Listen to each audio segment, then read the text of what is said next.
నమస్కారం. స్వామియే శరణమయ్యప్ప. భూతనాథ సదానంద సర్వభూత దయాపర రక్ష రక్ష మహాభాగో శాస్త్రభ్యం నమ. స్వామి కొంత భక్తులు గురుస్వామి కొద్దిగా సమస్య కొన్ని ఉన్నాయి.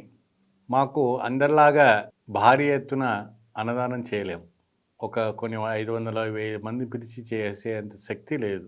కానీ మాలధారణ వేసుకున్న వారు ప్రతి వారు కూడా అన్నదానం చేయాలా, ఇది తప్పకుండా చేయాలా అంటే చేయాలి. అది ఎట్లా చేయాలి, ఏ విధానం చేయాలి అంటే చక్కగా ఒక 5 మందిని పిలిచిన వంటి అయ్యప్ప స్వాములైనా చాలు, ఓ 10 మందిని అయ్యప్పని పిలిచినా చాలు. మీ శక్తి తగినట్టుగా అయ్యప్ప స్వామిని పిలిచిన తీసుకొచ్చి మీరు అన్నదానం కార్యక్రమం చేసుకోవచ్చు.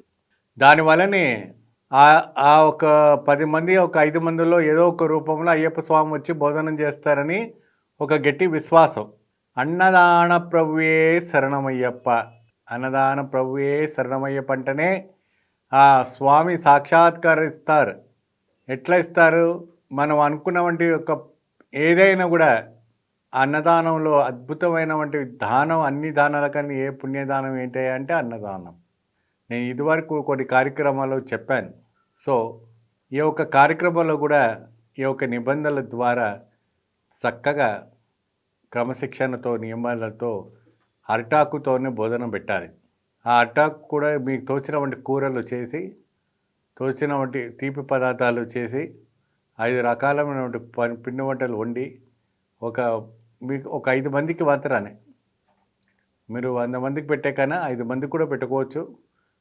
పులిహోర అన్నం పెట్టవచ్చు, చిత్రాన్నం పెట్టవచ్చు, పొంగల్ పెట్టవచ్చు, అరవాణ పాయసం పెట్టవచ్చు. స్వామి అరవాణ స్వామి ప్రియుడు.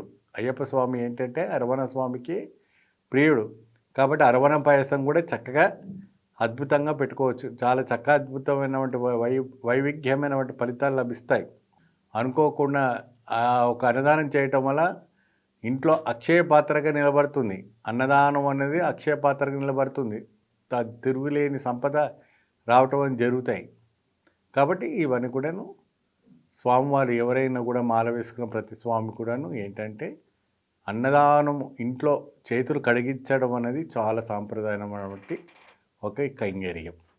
ఈ యొక్క కైంకర్యం ద్వారా మీరు చూడండి, ఇంట్లో ఎంత పాలు పొంగినట్టు అవుతుంది.